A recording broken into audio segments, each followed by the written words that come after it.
Bonjour à tous et bienvenue sur la chaîne Elios Guidance. Nous allons regarder le tirage relationnel des Vierges dans un premier temps et ensuite, dans cette deuxième partie de vidéo, j'irai faire un tirage pour les célibataires ou toute personne en travail par rapport à sa vie relationnelle et affective.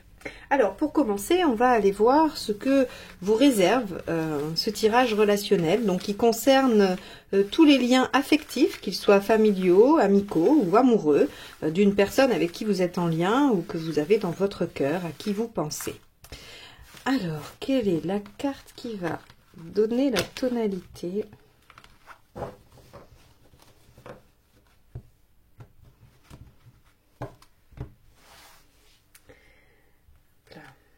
La papesse inversée. L'action. Vous allez passer à l'action. Avec la papesse inversée, on a suffisamment réfléchi, ou bien on décide de ne pas réfléchir, mais en tout cas, on se met en route. Il peut aussi y avoir la décision de parler, de dire des choses, puisque la papesse, à l'endroit, est plutôt secrète et discrète, et quand elle se retourne, elle peut dire des choses, faire sortir d'elle-même, de son secret, des révélations, alors plus ou moins importantes, positives ou négatives, ça c'est le reste du tirage qui va nous l'indiquer. En tout cas, avec cette carte à l'envers, les choses ne sont pas passives. Elles se transforment probablement en quelque chose de plus dynamique, de plus actif. Ce qui sous-entend que peut-être la situation a été un peu lente ou que des actions ont tardé à se mettre en œuvre juste avant. On va tout de suite aller voir l'état d'esprit de votre partenaire ou de l'autre personne.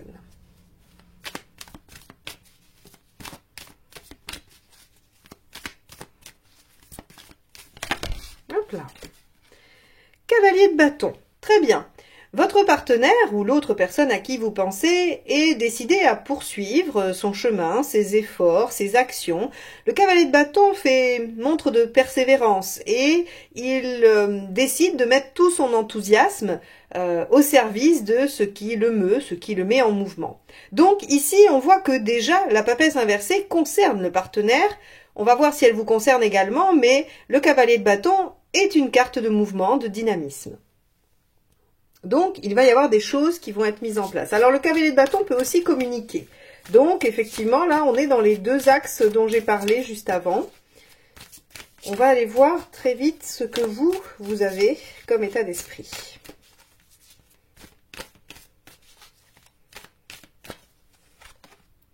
Roi de bâton. Ok.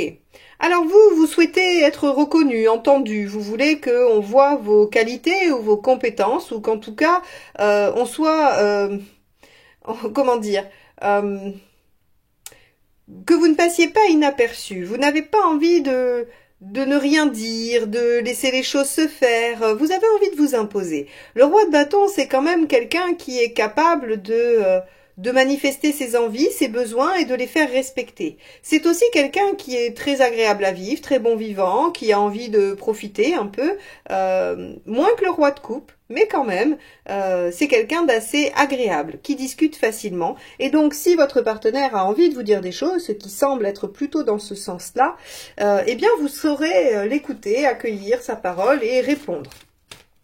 Alors, quelle est la problématique puisque les choses semblent avancer? Il peut y avoir un déménagement aussi avec le cavalier, c'est-à-dire que, enfin, un déménagement ou un mouvement. C'est-à-dire que si vous êtes éloigné de cette personne, vous les vierges, il se peut qu'elle vienne à votre rencontre. Alors, quelle est la problématique ? 6 d'épée, la transition. Eh oui, vous êtes entre deux. Il se peut que vous soyez en train de construire un projet et que ce projet ait déjà commencé mais ne soit pas encore fini. Il se peut que vous soyez en train de construire une relation mais qu'elle ne soit pas encore bien tout à fait consommée ou embranchée, comme on dit. Il y a cette histoire d'avoir quitté un état pour aller vers un autre, mais du coup d'être dans cet entre-deux un peu impalpable, un peu insaisissable, où on ne sait pas vraiment encore où on est. Donc ici, on voit bien qu'il y a du mouvement, puisqu'on est dans le bâton, sur vos deux intentions, en tout cas dans vos deux états d'esprit. Et le 6 d'épée, lui, vient nous dire que on a peut-être un peu de mal à se visualiser, à réfléchir, à poser ses idées, parce qu'on est dans cet entre-deux qui n'est pas stable, hein, qui n'est ni la situation d'avant, ni la situation d'après. Alors, on va aller voir ce qui aide.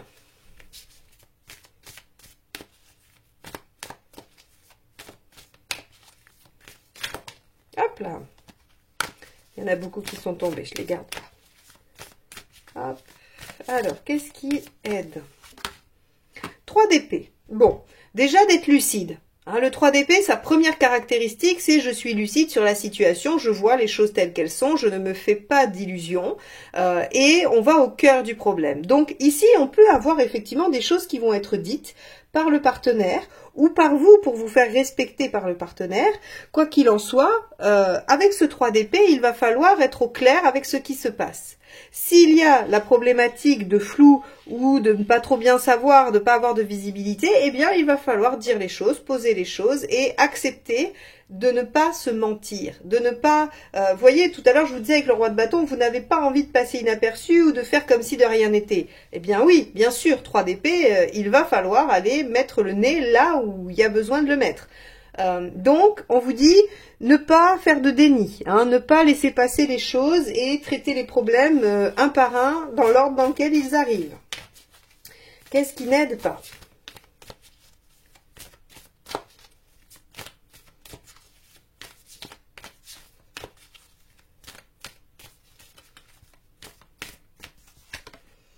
Reine de denier.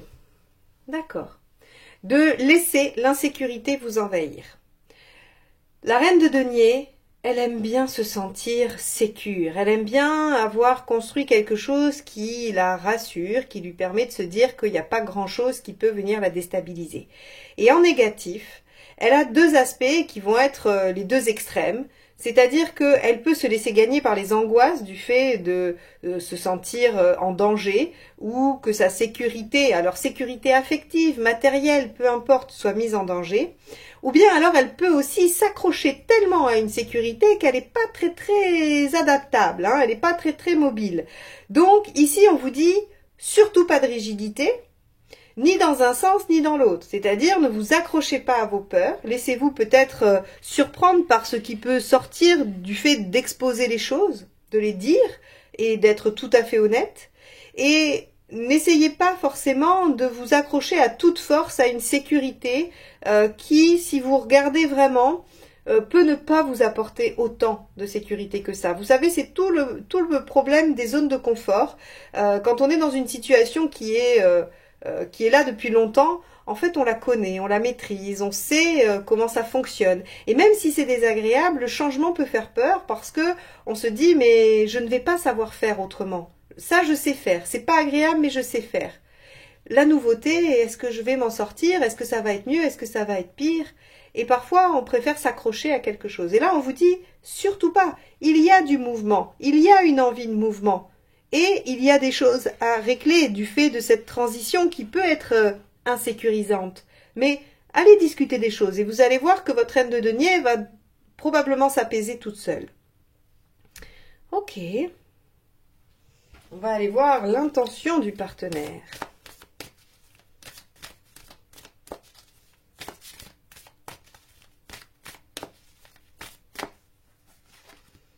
Neuf de denier. Le partenaire a envie de comprendre, a envie d'apprendre, a envie de savoir comment faire. Ça, c'est très bien, c'est super positif parce que comme vous allez dire les choses, eh bien, le partenaire va pouvoir se dire « Ah, d'accord, je ne savais pas ou je ne sais pas comment faire, mais je veux apprendre. » Le 9 de denier, c'est cette capacité à aller chercher du savoir, de la connaissance pour mettre en pratique immédiatement. La connaissance du 9 de denier est utile immédiatement et elle est en général productive. Elle amène un résultat. Et donc ici, votre partenaire qui est en cavalier de bâton et qui a envie d'aller de l'avant, qui a envie de mettre son énergie au service de ses projets, de ses envies, de ce qui l'enthousiasme, eh bien, il est aussi en capacité d'apprendre à faire différemment ou à faire quelque chose qu'il ne savait pas faire ou qu'elle ne savait pas faire. Allons voir, vous, votre intention.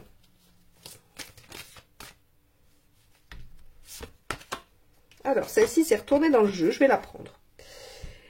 Le 10, pardon, la roue de fortune. Alors, la roue de fortune, elle vous dit que vous avez envie d'aller de l'avant. Vous avez envie d'ouvrir une nouvelle page de vie, un nouveau cycle, de démarrer quelque chose de nouveau. Donc ici, ce roi de bâton, ce qu'il nous dit finalement, c'est que vous avez envie de vous imposer et d'être reconnu dans cette, on va dire, dans cette transition qui vous mène à créer quelque chose de nouveau. Et on vous dit que pour le créer de la meilleure façon, il va falloir ne pas laisser les problèmes s'enquister et ne pas laisser vos angoisses de sécurité vous déborder. Le partenaire a tout à fait la possibilité d'évoluer, de changer, d'apprendre, et vous êtes dans cette dynamique très positive de nouveaux cycles, de nouvelles envies, et de saisir l'opportunité que représente cette situation. Ok. Qu'est-ce qu'il en est à la fin de cette période avril-mai?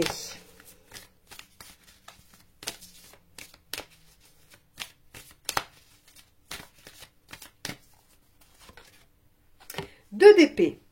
Super, vous réfléchissez à une nouvelle stratégie, à une nouvelle façon de poursuivre votre action. Donc, vous voyez ici, quand je vous disais la papesse, elle passe à l'action après avoir réfléchi ou elle agit sans réfléchir. Eh bien, ici, on pourrait suggérer que votre action, qu'elle ait été précédée ou non de réflexion, va mettre des choses en avant et va demander encore une réflexion et un ajustement. Et donc, vous allez être à la fin de cette période en pleine réflexion sur comment faire mieux ou différemment ou pour aller dans le sens que vous souhaitez voir advenir. Ici, il y a de votre part et de la part du partenaire beaucoup de volonté, beaucoup de dynamisme pour faire évoluer cette situation positivement. Et donc, la réflexion est tout aussi naturelle et vous permettra d'accéder probablement à une nouvelle façon de faire. On va aller voir sur les conseils, ce qu'on vous propose de faire, les vierges, sur cette période.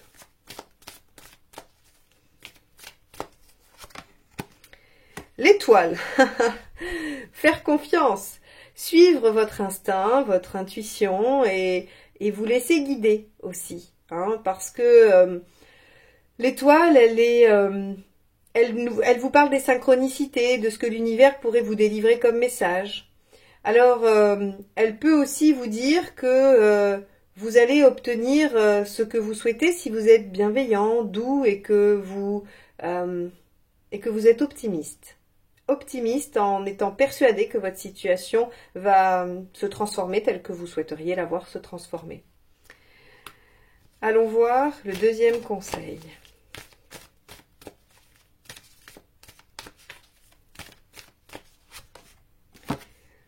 Quatre d'épée. Prenez le temps de réfléchir. Là, encore une fois, on vous dit, il va falloir poser les choses. Ne vous mettez pas dans l'insécurité et n'agissez pas sans réfléchir. Donc le 4 d'épée vous dit, pas d'action, de la réflexion. Essayez de voir ce qui peut en sortir. Ok. Ce qui peut ressortir ici, à ce stade du tirage, c'est que on peut noter ici peut-être une certaine impatience. Et cette impatience, elle peut vous faire prendre les pieds dans le tapis. Et donc on vous dit, mais rien de grave, rien d'alarmant. Parlez des choses qui vous ont fait mettre les pieds dans le tapis et trouvez des solutions ensemble puisque vous avez de toute façon l'envie tous les deux de trouver des solutions. Et donc réfléchissez en vous faisant confiance, en étant bienveillants l'un avec l'autre, réfléchissez à ce que vous pouvez faire pour que les choses aboutissent favorablement entre vous. Dernier conseil, roi de denier. Ah oui, soyez détachés. Faites les choses avec fun. Le roi de denier, il a fait on va dire qu'il a fait tout le chemin de l'as jusque-là et il a construit quelque chose de très solide. Et il n'a pas peur de le perdre parce qu'il sait qu'il est capable de le reconstruire. C'est pour ça que souvent le roi de denier, on parle du détachement. C'est une carte de détachement du matériel. On a tout ce qu'il faut, mais on s'en moque. Mais on s'en moque pas parce qu'on est prétentieux, parce qu'on est insouciant, ou que sais-je encore d'autre. On s'en moque parce que on connaît ses propres ressources. On sait ce qu'on a en soi. Et donc ici, finalement, ce que le roi de denier vous invite à faire, c'est de croire en vous, en cette capacité que vous avez à mettre les choses en œuvre, à les amener là où vous souhaitez qu'elles aillent. Et donc, avec cette étoile et ce roi de denier, j'aurais tendance à vous dire, faites-vous confiance, écoutez-vous, écoutez l'autre aussi, et trouvez ensemble des solutions. Parce que finalement, vos énergies vont dans le même sens et vous allez être tous les deux capables de trouver exactement ce dont vous avez besoin pour manifester votre relation, ou en tout cas manifester ce que vous voulez dans cette relation. Je vous conseille d'aller voir votre signe lunaire, évidemment, mais également peut-être la vidéo du signe de votre partenaire pour avoir peut-être plus d'informations encore sur ce que votre partenaire peut vivre ou ressentir, et ça vous donnera encore d'autres aspects sur vous, et ça vous permettra d'avoir une analyse plus poussée, plus profonde, et peut-être que ça vous donnera d'autres pistes de réflexion par rapport à ce qui se joue pour vous. Si vous n'êtes pas encore abonné à cette chaîne, je vous invite à le faire car tous les mois, je sors les guidances générales et sentimentales. Et le mois prochain, dans les guidances générales, il y aura une petite nouveauté. Je vais légèrement transformer mon tirage et il sera plus complet, plus vaste et traitera de tous les domaines. Donc, n'hésitez pas, et en plus, ça aide la chaîne, donc c'est tout bénef pour tout le monde. Je vous dis à bientôt pour ceux qui s'arrêtent là, et on va aller voir le tirage des célibataires.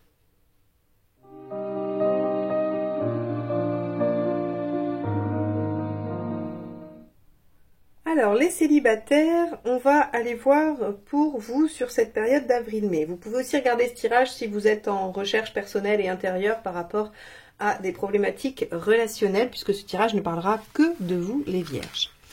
Allez, c'est parti, on va regarder un petit peu ce que ça nous dit.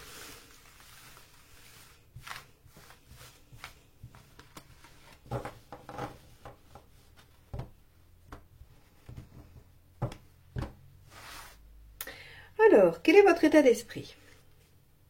La papesse. Assez intéressant parce que ceux qui ont regardé le tirage d'avant, quand je dis que les énergies traversent un signe et qu'après elles se manifestent différemment, vous voyez, vous aviez la papesse inversée pour les couples et là, pour vous les célibataires, vous avez la papesse.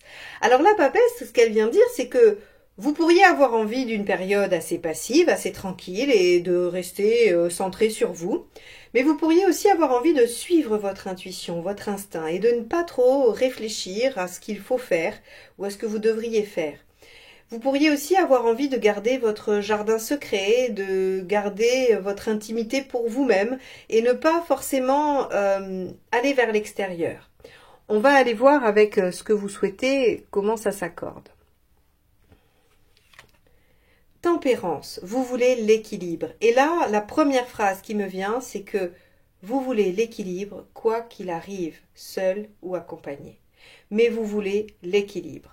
Alors, vous pouvez aussi avoir envie d'échanges agréables, de discussions, peut-être même d'amitié un peu amoureuse. On voit ici, entre cette papesse et cette tempérance, que finalement, vous avez plutôt envie de nouer des liens sincères, des liens authentiques, des liens qui vous procurent de la joie et du bien-être, plutôt que d'entrer dans une folle passion amoureuse au risque de vous brûler les ailes. Alors, on va aller voir pourquoi ça ne fonctionnerait pas, cette situation. L'ermite, d'accord. On voit bien ici que entre cette papesse et cette tempérance, eh bien, il y a beaucoup de sagesse, de passivité aussi peut-être, et en tout cas d'intériorisation. Et cet ermite, il vient nous dire que cette attitude que vous mettez en œuvre, eh bien, elle est peut-être un peu trop tournée sur vous-même. Peut-être que vous êtes trop dans une période méditative, réflexive, et que ça ne vous permet pas d'être en contact et de nouer des liens, même amicaux. Parce qu'il y a une recherche personnelle et intérieure qui peut être tout à fait judicieuse à ce moment de votre vie, qui peut être tout à fait indiquée. Moi, je ne remets pas du tout ça en question, puisque chacun évolue à son rythme et comme il le souhaite, mais on voit qu'il peut y avoir une petite ambivalence dans votre façon de vivre les choses. Vous pouvez avoir envie d'un repli sur vous, d'une pause, d'un moment doux avec vous-même et en même temps envie que les autres viennent à vous. Ça pourrait tout à fait être ça et je pense que ça traverse au moins une fois dans la vie tout le monde. Et ici, l'ermite nous dit oui, mais en tout cas, s'il y a ce retrait et ce repli de la papesse, il ne peut pas vraiment y avoir la tempérance. Donc on nous dit que voilà, cette solitude, ce repli, cette réflexion, cette méditation intérieure n'est pas propice au lien. Alors qu'est-ce qu'il faudrait faire? La force inversée. Ok. La force inversée, c'est intéressant parce que elle va vous demander de peut-être vous soumettre à ce qui est nécessaire. Et ici, vous choisirez ce que vous voulez. Soit vous vous soumettez à votre besoin impérieux de repli sur vous et vous laissez tomber les liens et les rencontres, même amicales, ou bien vous vous dites que si vous voulez vraiment créer des liens, il va falloir abandonner une partie de cette papesse qui est centrée sur elle-même et intériorisée. La force inversée vous dit que il y a forcément des contraintes dans une situation et que si on veut quelque chose à l'équilibre, à l'image de la tempérance, eh bien, on ne peut pas être dans le tout ou rien. Et donc, ici, vraiment, il y a cette notion de vous dire, respectez cette papesse en vous, respectez-la. Offrez-lui des instants, offrez-lui des moments où elle va pouvoir vraiment s'exprimer pleinement. Et respectez également cette tempérance en vous qui a besoin de liens, a besoin de nouer des relations affectueuses, saines, qui la nourrissent, qui la remplissent. Et donc ici, on vous dit, voilà, essayez de trouver un entre-deux, essayez de trouver comment vous adapter à cette double envie qu'il y a chez vous. C'est intéressant parce que on aurait pu avoir un conseil qui vous poussait à écouter uniquement la papesse ou un conseil qui vous sortait un peu de la papesse pour vous amener plus vers le lien. Mais finalement, on vous dit, mais si ces deux besoins en vous, ils sont importants, ils sont là, ils sont impérieux, pourquoi ne pas les respecter l'un et l'autre? Mais dans une certaine mesure pour que chacun laisse la place à l'autre. Alors, on va aller voir ce que ça donne. Oh, l'étoile, magnifique! Vous êtes récompensé. On vous apporte ce que vous souhaitez. Donc, en fait, si vous voulez, ici, c'est très intéressant. On vous dit, si vous arrivez à vous respecter au point de faire vivre et exister ces deux aspects de vous-même en même temps, et de leur trouver une place à chacun, eh bien, l'univers vous apporte ce que vous souhaitez. Si c'est une rencontre, vous aurez une rencontre. Si c'est un apaisement, vous l'aurez. Si c'est une guérison d'une blessure affective, vous l'aurez. En tout cas, avec l'étoile, on a ce vœu exaucé, cette opportunité qui vient, cette synchronicité, cette chance.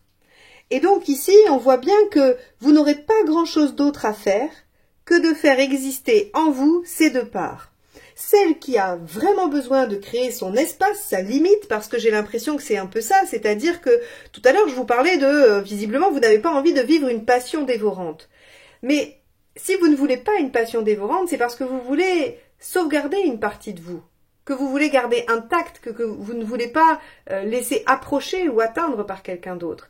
Et donc finalement, c'est une part de vous qui a besoin de sa solitude, de son indépendance, de son introspection, de tout ce qui peut venir vous faire vous sentir bien avec vous-même.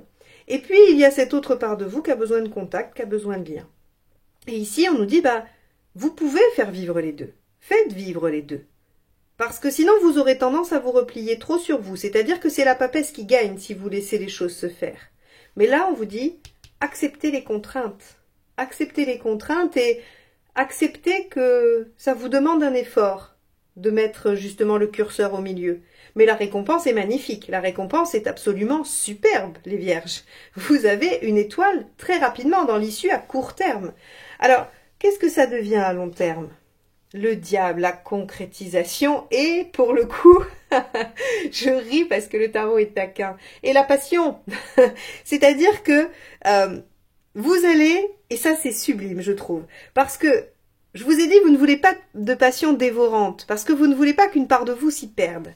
Eh bien, regardez ce qui se passe dans ce tirage. On vous dit que si vous arrivez à faire exister ces deux parts de vous, vous pourrez malgré tout vivre une passion, mais une passion qui ne sera pas dévorante, une passion qui vous permettra de faire vibrer en vous ce qui doit vibrer et de sauvegarder cette part de vous qui a besoin d'être en sécurité ou qui a besoin d'être avec elle-même. Et ici, c'est absolument fantastique parce qu'en fait, on vous dit, si vous étiez en train de vous demander, oh là là, j'aimerais bien rester tranquille chez moi toute seule ou tout seul, ou j'aimerais bien rencontrer des gens, mais c'est incompatible, et que vous étiez dans ce dilemme-là, je voudrais, mais je voudrais ça aussi, je veux rencontrer, mais je veux rester tranquille, je veux rester tranquille, mais je veux rencontrer. Eh bien, on vous dit, mais arrêtez de vous demander quelle est la bonne voie. Choisissez les deux et faites 50-50. Restez un peu tout seul, et puis sortez voir les autres. Et vous allez voir qu'en sauvegardant cet espace à vous, eh bien, ça vous permettra de replonger dans la passion, dans l'intensité, tout en sauvegardant cette part de vous. Tout ça parce que vous aurez fait l'effort de conserver cette part. Donc, ce tirage, il est très important parce que Que vous soyez à la recherche de quelqu'un dans une relation plus équilibrée ou que vous soyez en recherche de guérison par rapport à une dépendance affective, par exemple, ça pourrait tout à fait être ça, eh bien ce tirage, il vous dit que la solution, c'est presque d'accepter qu'il y a plusieurs parties en vous et de les laisser exister respectivement. Et que si vous faites ça, eh bien, vous pourrez tout avoir. La passion sans qu'elle soit dévorante. Donc ça, c'est quand même assez intéressant pour vous. Je vous conseille d'aller regarder la vidéo de votre signe lunaire pour avoir peut-être plus de profondeur, plus d'analyse par rapport à ce que je viens de dire là. Et n'hésitez pas à aller voir sur mon site aussi tout ce que je peux vous proposer comme type de rendez-vous, comme type de recherche et d'introspection. Vous pourrez voir sur chaque page de mon site tout ce que je propose et y prendre rendez-vous sur heliosguidance.com. Et je finirai par remercier toutes les personnes qui sont abonnées à cette chaîne, qui la font vivre, qui laissent des commentaires que je prends toujours plaisir à lire.